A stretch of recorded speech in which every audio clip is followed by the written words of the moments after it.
What's going on, you guys? This video is for the HVAC Hacker up north, showing them we're getting on a roof down south here. This roof's covered in solar panels. I'm working on that RTU over there. They said they thought it was making a little bit of a noise at one point when it was starting up. So we're just going to tear it open here and see what it's doing. The blower's on circulate and I'm not hearing it making any noise. But we'll fire the furnace up, see what it does.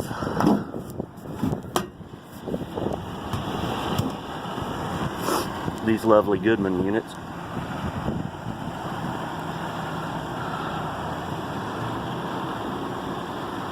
This unit is a nightmare of a zone system that they put in this place.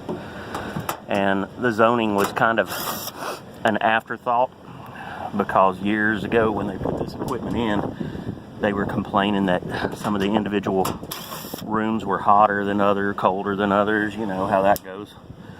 So a place come out here and put in some zoning, and the way they did it was they just wired the thermostats to where when an individual zone thermostat called, it would send 24 volts up to a damper motor and power it open. So that's how they rigged it up, and it's never really worked right. And the company that I work for came out here this past summer, redid all the zoning. There goes my door. Wind's blowing pretty good. We redid all the zoning. It is just an absolute god-awful nightmare of an attic. There's no room to move. You got to crawl down the ductwork. The insulation is horrible. And the guys spent a whole day up in there just redoing a whole new zone board. Zones, they added dampers where there weren't any dampers. We put some averaging sensors in some of the rooms and new T6 thermostats and did all this, got them all set up. And don't you know, within the first 5 minutes of me being here today, they started complaining that it's still hot in some of the rooms. They have the heat turned down to like 64 degrees, so they're not even really running the heat. And it's just a bunch of women in this office that no matter what you do, they're never going to be happy because one's hot and one's cold. So, you know, I don't care what we do out here. These chicks are never going to be happy. But I'm going to check this thing for a noise. I'm going to look it over good. Make sure flame sensor and everything like that is clean. Make sure there aren't any issues with it. It almost looks like there was something maybe caught in the inducer at one point, because you kind of see that splatter pattern. There's a little bit of something here.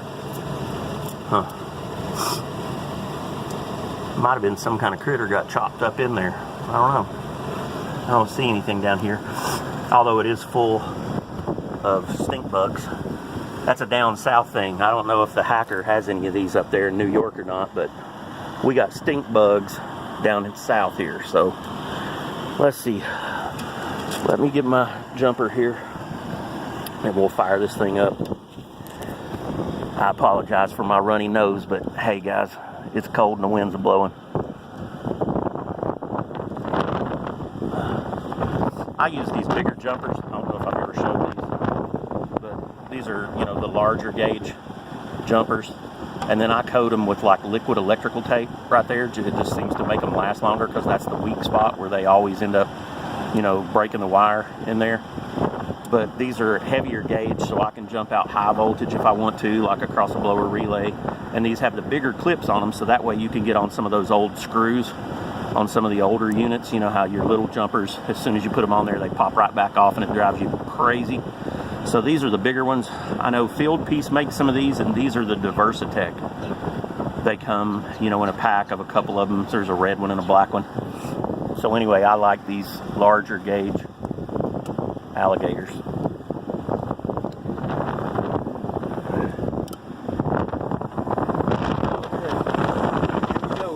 I'm getting ready to lose my hat. The wind's going to blow it off. The inducer sounds good. Don't hear anything abnormal. They did have the blower on circulate down there. So the blower was running, and I don't really hear anything unusual on it, but I am going to take the back off, and we'll look in here, check the blower, make sure there's no loose insulation or anything down in there. But we did fire up. Oh, and this is another great thing about these wonderful Goodman package units. When you're working right here and you're doing everything, you got the exhaust right in your freaking face. You know, by the time you're done working on this thing, you're going to be dead, or at least lose some brain cells. You know, it's bad enough when it's over here on the side, but at least it vents away. You can stick the door over there and sort of block it a little bit, but there's no blocking this, man. It's just right in your face. But I don't hear anything unusual.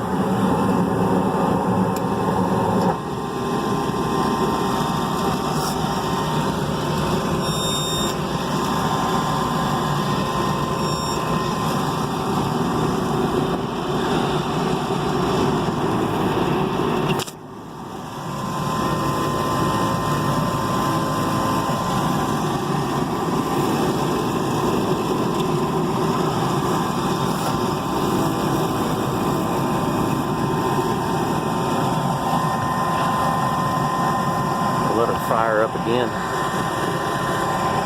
See what she does. At this point, not really hearing anything out of the way. So I think she's going to be okay.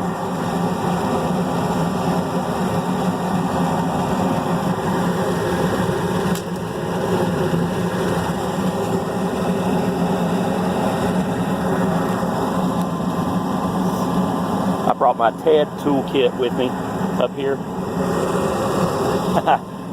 Ted would like this.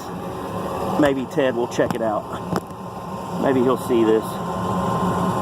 There is the Ted anti-DIY toolkit. A meter, an 8-in-1, and a pair of pliers. Hey, Ted gets the job done, man. Ted's one of the best guys on here. And he is a good guy, man. Ted works hard. I have never seen or heard of another place where the boss man will go out himself after hours, on the weekend, on holidays, you name it. Ted is out there fixing people's units for them. And I have just never seen that anywhere else. So shout out to Ted. If you have not checked out his channel, do so. And that is H.V.A.C. Anti-DIY Ted Cook. He has some great videos. And the guy I was talking about earlier, coming up here on the roof, that is the HVAC Hacker. He also has a good channel. He works up north, but I won't hold that against him. So anyway, guys, I'm going to try to keep this video short. We'll dig into this thing a little bit more, see if we can find anything going on. But so far, we're looking good. So leave me a comment below, like, subscribe, and guys, I will catch you next time. See ya.